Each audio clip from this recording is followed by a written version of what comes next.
Man, I just realized that I deleted by accident the recording on betrayal. I don't know where it is.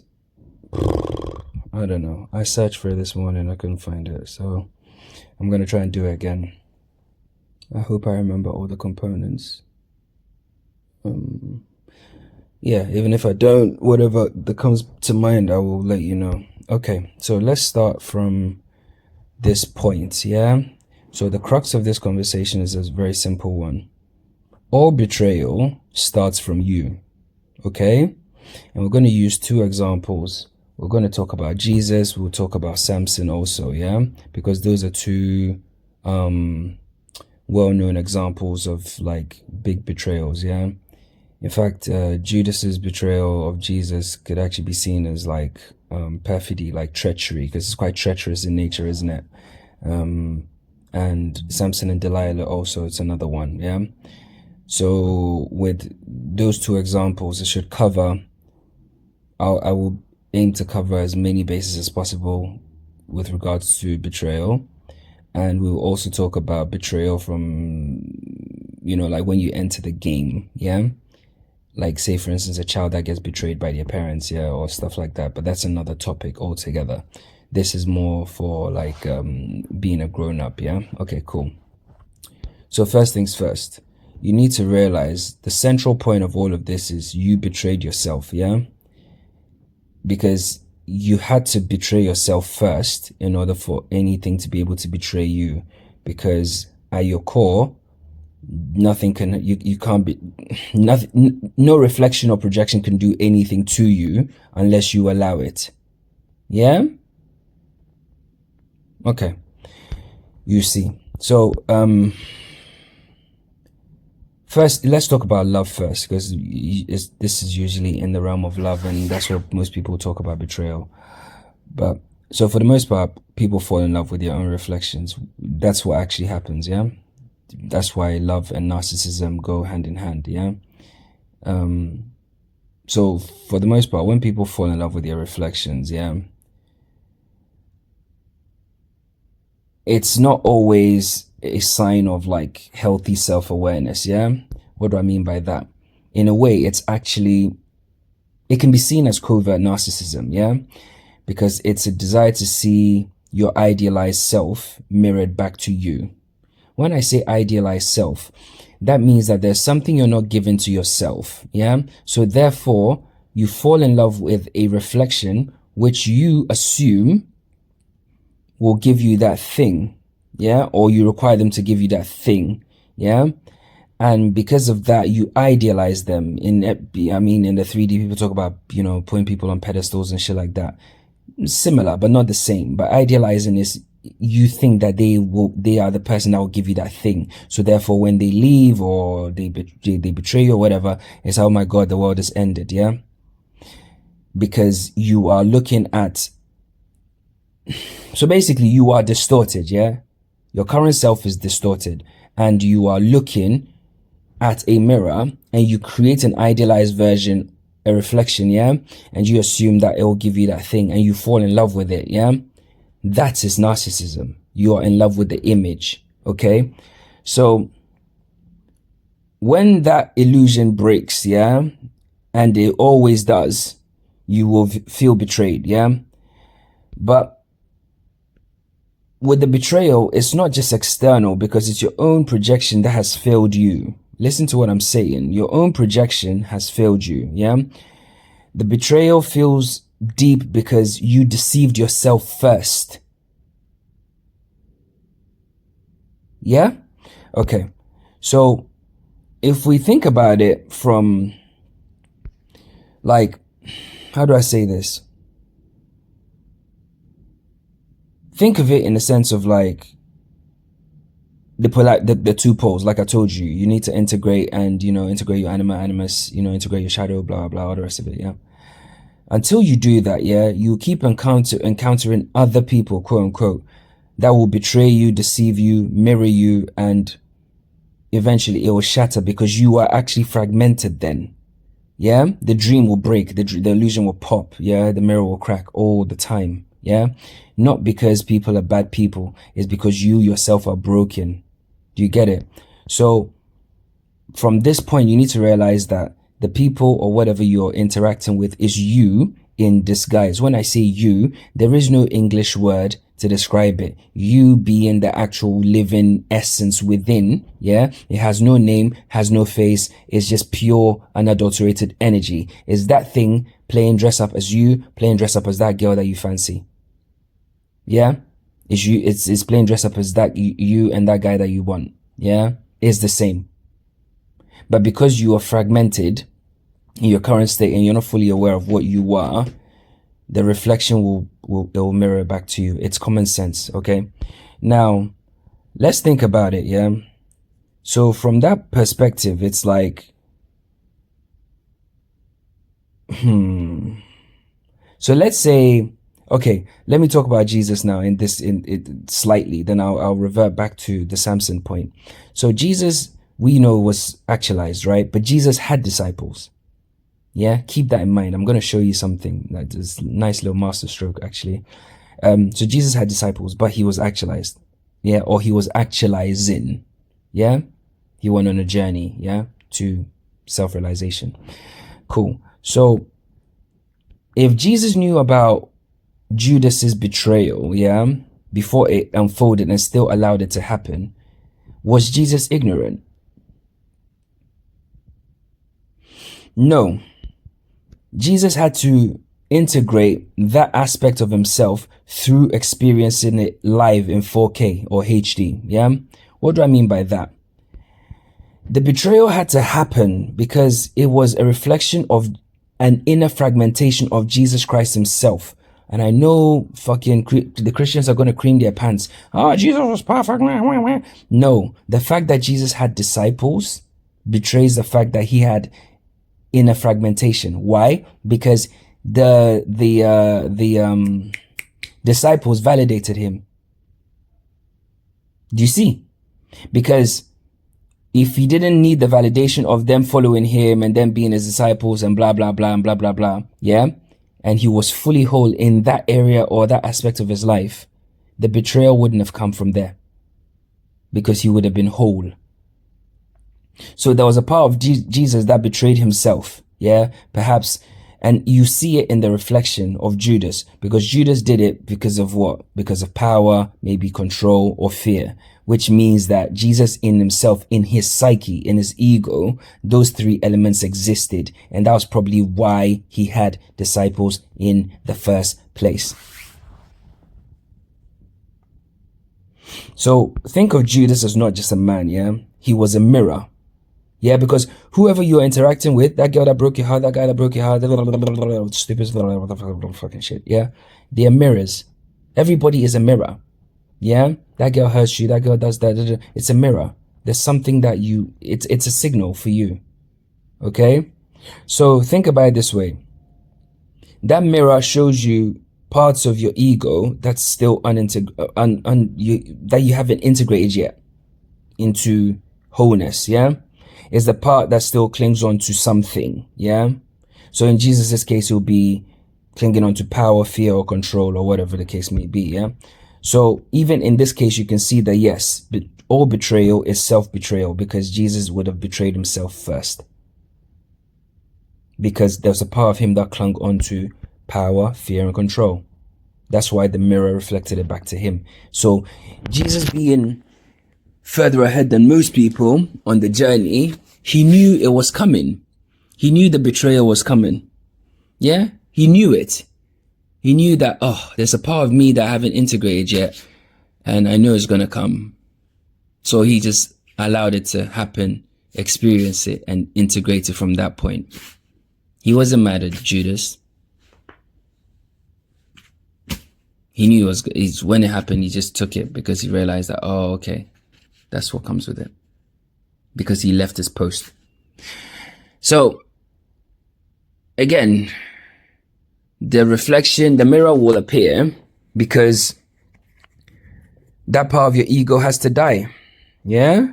Ego deaths are required as part of this game. If you're revolving, it has to happen, bro. You can't run away from it, you know? It's one of those things. You can't run away from it. So Judas had to appear, yeah, because Jesus had to die to the ego fully in order for him to fully transition to become the Christ. Yeah.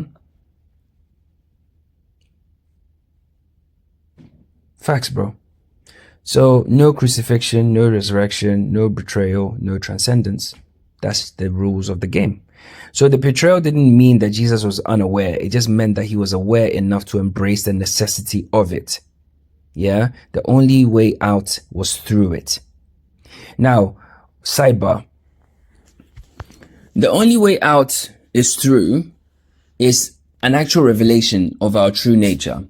Because for the most part, when we are born, we are pure essence, you know, pure consciousness. You know, we don't internalize, we don't personalize anything. We're just, you know, pure energy. Then we start to take on all these layers of crap. Yeah. Ego. You know, we start living in the flesh and we start fucking idolizing the flesh.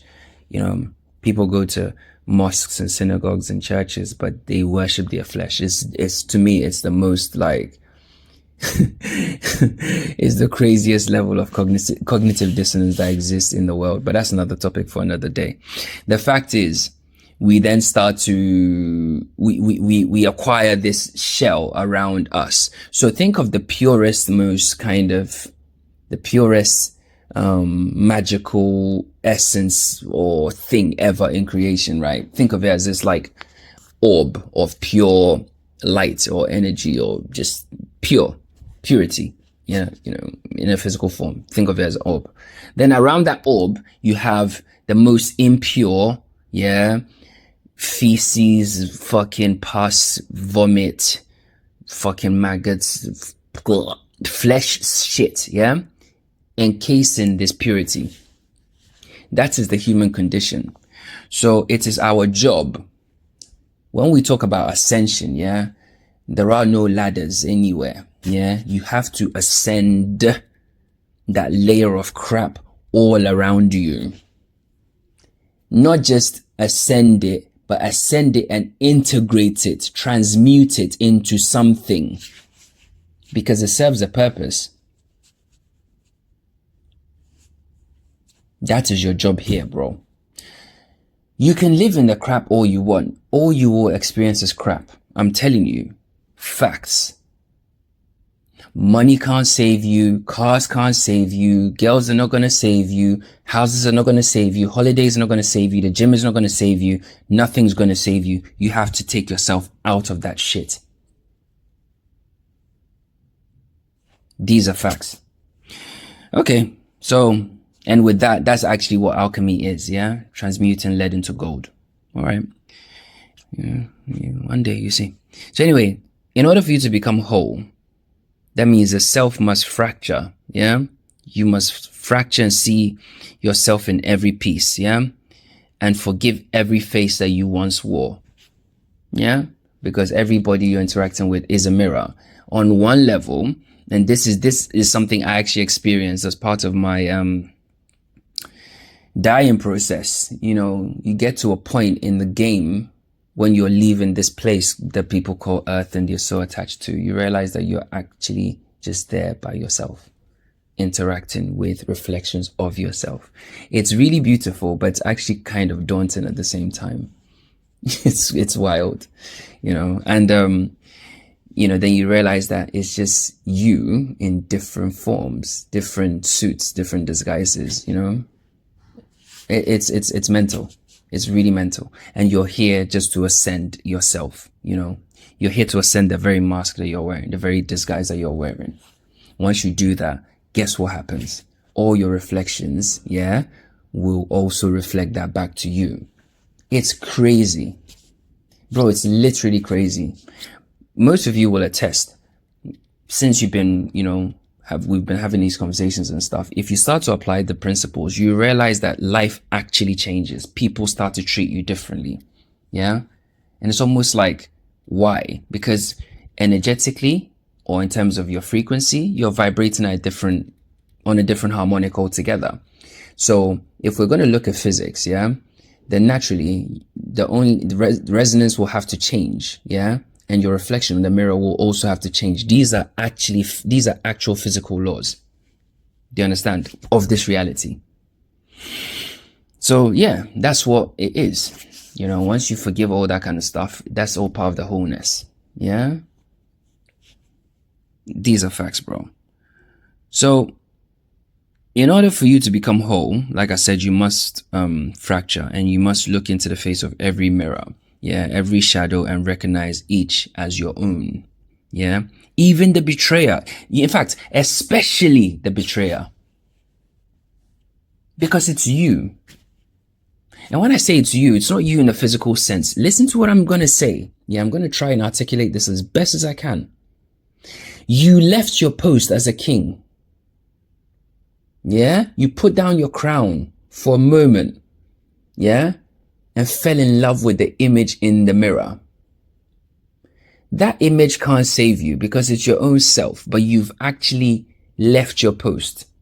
And as a result, that illusion must break. We'll get to that. I'm going to talk about red flags and all that other shit. You see, bro, like it's literal facts. So you betrayed yourself, bro. So like I said, Judas was never just a man. He was the unintegrated ego of the Christ, of Jesus, if you like. He didn't exist. We know that, whatever. It's an allegorical story about your own self. Okay. So perhaps in Jesus's, unintegrated ego, there was a fear of loss, maybe. Yeah. Because Judas mirrored that. There was a hunger for control. Yeah. Because Judas mirrored that. There was a part of Jesus that still had to die. That's why in the physical, he had to die. Yeah, he had to die. It's not a physical death. It's an ego death. And an ego death is so painful. And that's why when you actually read the story of the crucifixion, it's so painful, like what he had to go through, because it's the death of an illusion. He left his post for a split second, and that's the cost. But being actualized, he knew for him, the betrayal was not a surprise. Yeah. It was a sacrament, a necessity even. Yeah. So because without Judas, there's no crucifixion. Without crucifixion, there's no resurrection. Without no ego death, there's no birth of the Christ. The ego death has to happen in order for you to become Christed. Fact. Bring who the fuck you like. Can't tell me nothing. It's facts. So every external act of betrayal or perfidy, dissimulation, these, treachery, whatever, is a covert message from the inner sanctum. Listen to what I'm saying. Those in the back, open your ears. Every act of betrayal, perfidy, treachery, dissimulation, these are just fancy ways of saying someone stabbing you in the back, is a covert message from the inner sanctum, from your own self. To say, bro, why are you still playing this dumb game?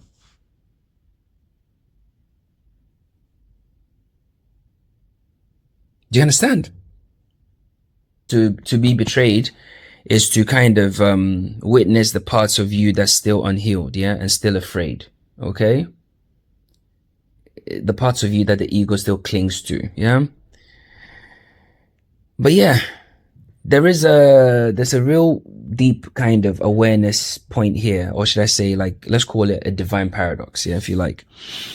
Love can only be born from this breaking. True love. The true shared connection with self.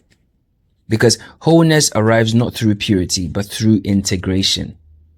Let's go back to what I told you. The purest thing, encased in crap, wholeness will only happen when you actually go through it and integrate the thing. Otherwise, you are two separate things. That's why you live in separation. So yeah, bro. Think about these things, You must see everything. You must embrace everything and forgive everything. These are the simple truths. Only then can you rise, bro. Because what are you holding? Who are you mad at, bro? We've just, you understand? You must see everything. See yourself in everything, first and foremost. When I say that, I mean that energetically.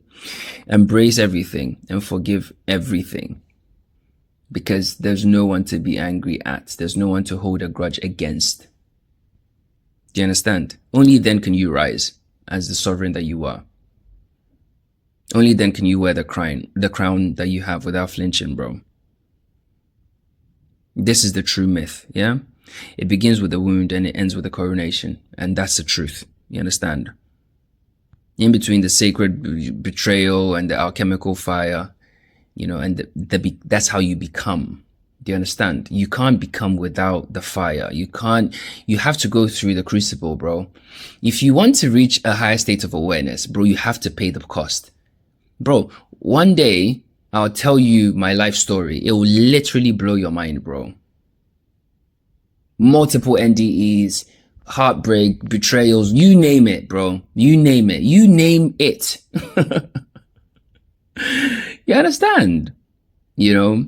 But it was all part of the program, the process, or the program, if you like, for me to become, you know, or even enter the process of becoming, because I'm becoming. I know that for a fact. Do you understand? So we know that all betrayal, self-betrayal, yeah? So because external betrayal reflects the inner conflict or the unintegrated parts of the self, you know, or the ego. Judas is a symbol, yeah? He's not just, he's a mirror, yeah? Judas represents a mirror. The unintegrated ego is your internal saboteur, if you like, yeah? The part of us that seeks comfort, control, validation, and it can act against our higher self when left unchecked. Yeah, when I say higher self, there is no higher self, it's you. You know, I'm just trying to create that distinction here so you know what I'm trying to say. But betrayal itself has a sacred role, yeah? It's a signal from the inner sanctum, yeah? It's not always malicious. It's often the catalyst required for transformation or individuation, you know, from a Jungian kind of like standpoint, yeah? Love in the reflection is covert narcissism. Love of the reflection is covert narcissism. Love in the reflection is covert narcissism. Yeah? You are a narcissist if you are fucking attached to some image. Why are you attached, bro? Because you fear you're going to lose her or him, right? That's ego. That's narcissism.